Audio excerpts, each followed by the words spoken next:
Hi everyone, I am Prati. Today we are going to talk about invisible health problems, especially about insomnia. Those who are listening to this video who have insomnia, I feel for you.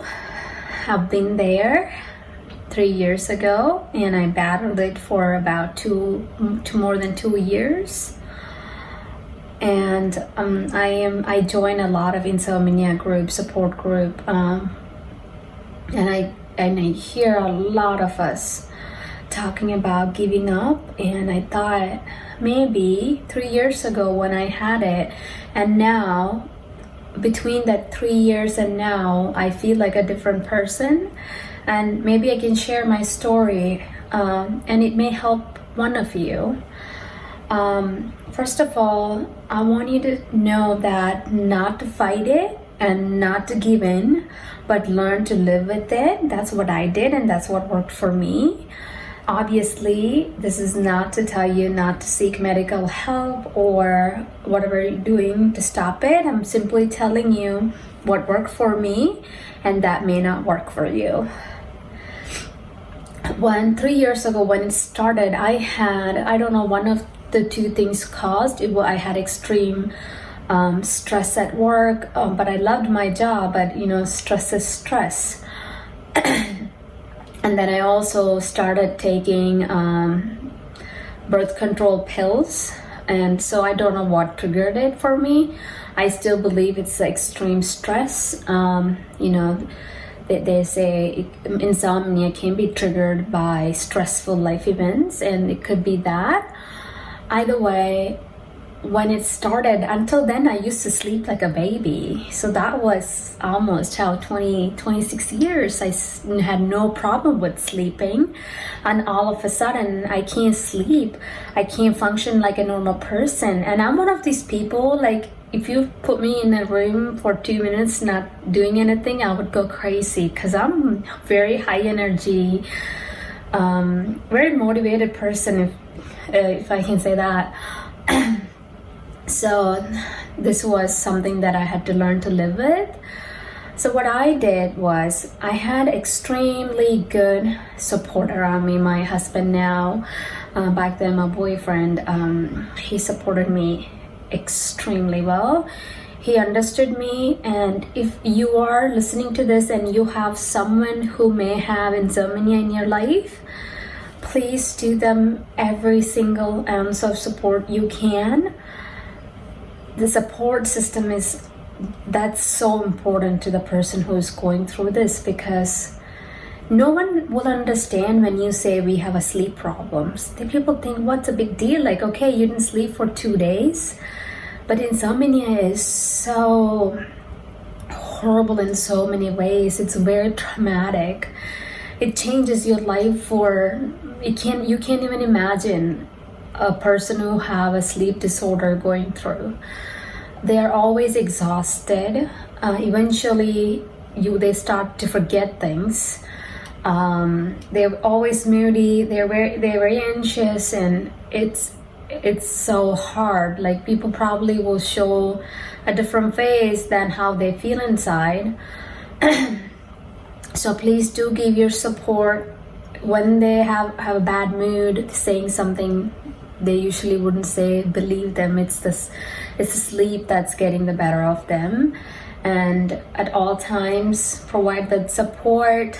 Know that they're struggling with something that doesn't have a cure, and be there for them and support them and tell it's okay that the way you're feeling. And for the people who are suffering from insomnia, what I want you to do is don't fight it, right? It's easier said than done, but don't fight it. Like, when you fight it, you're always going to think about nothing but sleeping, and that's going to create anxiety in you, and that's not going to do any help. What worked for me is I started living my life like I would do on any other day, as if I were to sleep good 8 hours, right? the problem with doing that is, I get your point. You're saying you're exhausted. How do you live a life like you would do on a normal day? Because don't have rest, and that's the most important thing for most people. But what else do you do? If you were not to live your life on a regular basis like you would on any other day, what else are you going to do? You're going to sit and pout about it and cry about it and don't want to do it anymore? No. You can't keep. That's why I said, don't fight it, don't give in, but learn to live with it. Make it, accept it as part of your life. Make peace with it, as hard as it sounds. You gotta make peace with it and enjoy your life as much as you can with whatever you have left. Try to enjoy your life. What I did was, I would wake up on any other day at 5:30. My husband usually wakes me up. I would go to the gym. I usually don't have a lot of energy at all, but I still would take my coffee. I know, I'm sorry, I had to go to the gym. I had no energy, so I would still take the caffeine. I know so many of you doctors say not to take caffeine. Please do listen to your doctors. I would take a good cup of coffee, sometimes even Coke, like Coke that has caffeine in it, to give me that energy boost. Diet Coke, obviously.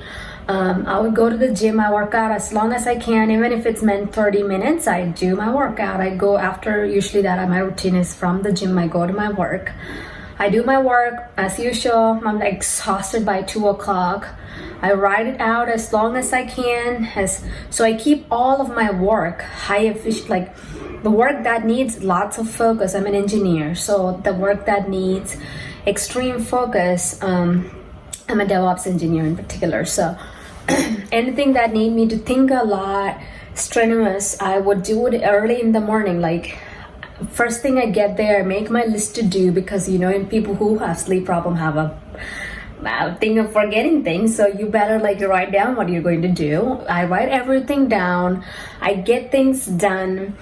So by noon, I'm almost done with all of my stuff, and then I have meetings in the afternoons. I do sometimes forget people's name.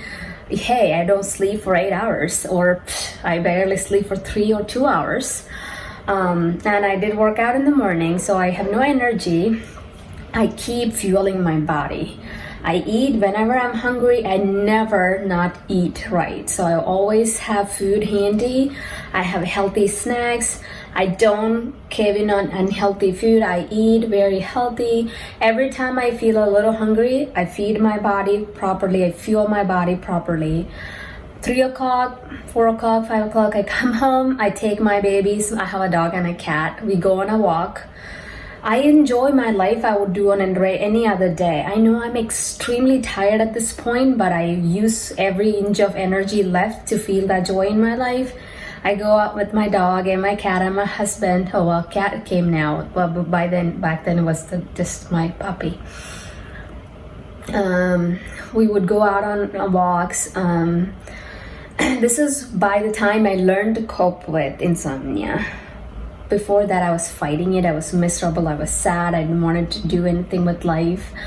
Once I learned this is nothing I can change, but I still was not ready to be a person who just wanted to sit around and cry about it. So no. And I would meal prep. And at 7 o'clock, I will hit the sofa. I will sit down for straight 8, 9 o'clock until 9 o'clock, and then if I haven't slept for 3 days by then, I would take NyQuil and go to sleep, because NyQuil used to give me. Some days NyQuil don't work. If I'm highly anxious, I have something crazy going on at work, my brain won't shut down. No medicine will get me to sleep. But usually that's my thing. Like if I cannot sleep for 3 days straight, then I would take something medicinal that I can sleep. So if I can't sleep, that's what I would do, right? I would take some medicine. So this video was pure intention was to tell you that it is possible that, eventually that you will get used to having the sleep problem and try to learn to live with it. And if you're lucky, someday you will sleep normally. Maybe I'll make a video about what I did, some of the life changes I've made to change the way I dealt with my sleep problem. So I do sleep now all right. I still have days where when I'm highly stressed, my brain won't shut down. So I'm learning to cope with all of that and find peace with everything, and basically like learning to be mindful is my main thing now. So far, things I've been doing to help me sleep is working, which I'm very happy about. I'm wearing gym clothes. I went to gym. I'm being off this week and enjoying my life like I should be doing and any other day. So for all of you who are suffering from insomnia, hang in there. I see so many of you posting about you can't do it anymore. You have your family, you have your friends, you're loved, you have a great job, you have maybe, other than the sleep problem, you have good health, or you're alive. You're fortunate in so many ways than so many other people. So I want you to feel good, at least for right now, and be peaceful and enjoy your life. And I will maybe make more videos about things I've done to help me change my lifestyle a little bit, to help me sleep better. All right, with that being said, I hope everyone had a Merry Christmas. Take care. Bye.